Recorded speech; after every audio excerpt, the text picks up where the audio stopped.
राजस्थान में कोचिंग संचालकों की मनमानी पर लगाम लगाने के लिए सरकार एक विधेयक लेकर आई है। आपको दिखाते हैं कि अब राजस्थान में कोचिंग सेंटर्स को किन नियमों का पालन करना होगा। राजस्थान में कोचिंग सेंटर के लिए मशहूर कोटा से अक्सर बच्चों की खुदकुशी की खबरें आती हैं। अब सरकार कोचिंग सेंटर को कानून के दायरे में लाने के लिए बिल लेकर आई है। बिल के मुताबिक जिस कोचिंग में 50 से ज्यादा छात्र हैं, उनका रजिस्ट्रेशन जरूरी होगा। कोचिंग को वेबसाइट पर फीस की पूरी जानकारी देनी होगी। अगर कोई छात्र बीच में कोचिंग छोड़ता है तो 10 दिन के अंदर फीस लौटानी होगी। कॉल सेंटर पर छात्र अपनी शिकायत दर्ज करा पाएंगे। कोचिंग सेंटर में योग और ध्यान की व्यवस्था भी जरूरी होगी। नियम तोड़ने पर जुर्माना, संपत्ति जब्त करने का भी प्रावधान होगा। जिला स्तर पर कमेटी बनाई जाएगी। कोचिंग सेंटर नियंत्रण और विनियमन प्राधिकरण बनेगा। विपक्ष बिल में खामियां बता रहा है और सरकार कह रही है कि जो सुझाव आएंगे उन्हें शामिल किया जाएगा। 16 साल के जो बच्चे हैं उनको पहले कोचिंग के अंदर प्रावधान ड्राफ्ट में है, उसके अंदर नहीं था। इसमें आगे कोई सुझाव मिलेंगे तो उनको सम्मिलित करते हुए ये बिल आगे इन पर नियंत्रण रखने का काम करेगा। 16 वर्ष का अभी। वहीं मेरठ में एक महिला ने अपने बॉयफ्रेंड के साथ मिलकर अपने पति के कई टुकड़े कर दिए और अपने आशिक के साथ घूमने चली गई। इस सनसनीखेज मर्डर केस में एक नया मोड़ भी सामने आ रहा है कि आरोपी साहिल के घर से चीजें मिली हैं। उससे ये सवाल उठ रहा है कि कहीं ना कहीं हत्याकांड का कोई जादुई कनेक्शन तो नहीं। ये कमरा उस साहिल का है जिस पर हत्या की ऐसी साजिश का आरोप है जो रोंगटे खड़े कर देने वाला है। कमरे की दीवारों पर अजीबोगरीब तस्वीरें हैरान करने वाली है। इशारा कर रही है कि कहीं वो तंत्र मंत्र का शिकार तो नहीं था, कहीं इस हत्याकांड के पीछे काला जादू तो नहीं। साहिल जरूरत से ज्यादा अंधविश्वासी है। पुलिस सूत्रों के मुताबिक इसकी गर्लफ्रेंड मुस्कान ने इसी बात का फायदा उठाया। मुस्कान ने साहिल की मां, जिसकी पहले ही मौत हो चुकी थी, उसके नाम से सोशल मीडिया पर फर्जी अकाउंट बनाया और साहिल को मां के नाम से संदेश भेजने लगी। अंधविश्वासी साहिल को लगता था कि वो अपनी मरी हुई मां से बात करता है और ऐसे ही एक संदेश में मुस्कान ने लिखा कि उसके पति सौरभ की हत्या कर दी। अब पुलिस इस एंगल से भी जांच कर रही है कि कहीं इस हत्याकांड का जादू टोना कनेक्शन तो नहीं है, कहीं साहिल ने बालों की ये जटा तंत्र साधना के लिए तो नहीं रखी। वहीं दिल्ली में एक लड़की की हत्या का मामला सामने आया है। लड़की 12 मार्च से लापता थी। अब नहर से उसका शव मिला है और हत्या के आरोपी आसिफ को गिरफ्तार कर लिया गया है। दिल्ली के सुंदर नगरी इलाके के इस घर में चीख पुकार मची है। घर की बेटी कोमल अब इस दुनिया में नहीं रही। घर वालों का कहना है कि 12 मार्च से ही कोमल लापता थी।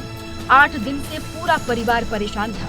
छावला इलाके की नहर में जब लोगों ने एक शव तैरते हुए देखा तो पुलिस को खबर दी। जांच हुई तो खुलासा हुआ कि वो शव कोमल का है। वो भी कह रहे हैं हमें कि चलो वहाँ कोई सुराग मिला है, तुम्हें दिखाते हैं। हम समझे कोई थाना चौकी होगी, वहाँ बेटी मेरी बैठी होगी, मेरी बच्ची को सीने से हम लगा लेंगे। और जब गए वहाँ तो कहाँ सीने से लगाती, कुछ है ही नहीं। जांच में ये पता चला है कि 12 मार्च को आसिफ नाम का युवक कोमल को कार से लेकर कहीं निकला था।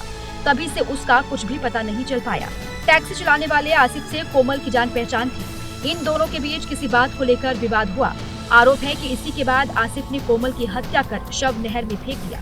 पता ये भी चला है कि हत्या में आसिफ के साथ 2 लोग और थे। वो 2 लोग कौन थे, पुलिस ये पता लगाने की अब कोशिश कर रही है।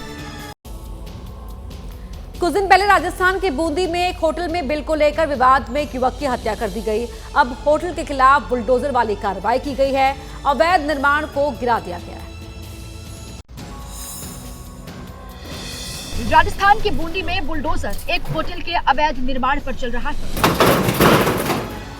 ये वही होटल है जहां पिछले दिनों एक युवक की हत्या हो गई थी। हत्या की वारदात के बाद से ही आसपास के लोग बुलडोजर एक्शन की मांग कर रहे थे। बुधवार को पूरी तैयारी के साथ पुलिस की टीम पहुंची और अवैध निर्माण को गिरा दिया गया। होटल नेशनल हाईवे से सटा हुआ था, इसलिए प्रशासन के साथ NHAI की टीम भी मौजूद थी। इसमें NHAI की जमीन पर इन लोगों के द्वारा अवैध अतिक्रमण किया हुआ था, जो कि NHAI के सेंटर से 30 मीटर की दूरी पर इन्होंने 3 फीट का अतिक्रमण किया हुआ था। उसी को लेकर इसकी कार्रवाई की गई है। ये JCB के द्वारा जो भी अतिक्रमण हमारे क्षेत्र में आ रहा था, हमारे आरओडब्ल्यू की मतलब हमारी NHAI की सीमा में, उसको ध्वस्त किया जा रहा है। 9 मार्च की रात को कोटा के रहने वाले 4 युवक इस वेलकम होटल में खाना खाने आए थे। बिल को लेकर यहाँ विवाद हो गया था तो होटल के मालिक और कर्मचारियों ने युवकों पर हमला बोल दिया। हमले में एक युवक की मौत हो गई थी। हत्या के आरोप में 4 लोगों को गिरफ्तार किया गया था।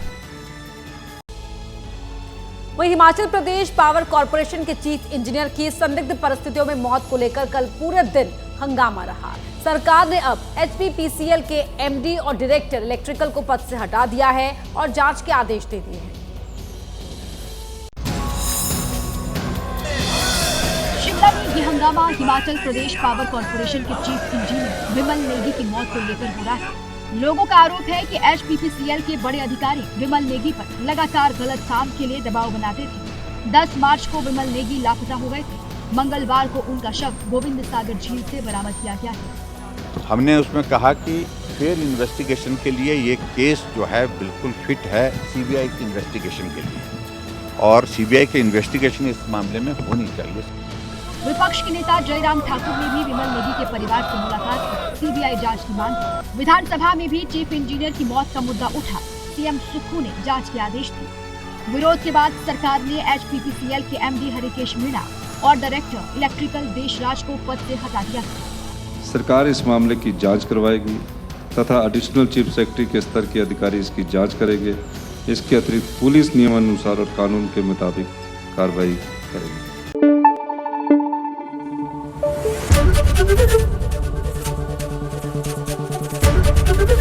एबीपी न्यूज आपको रखे आगे।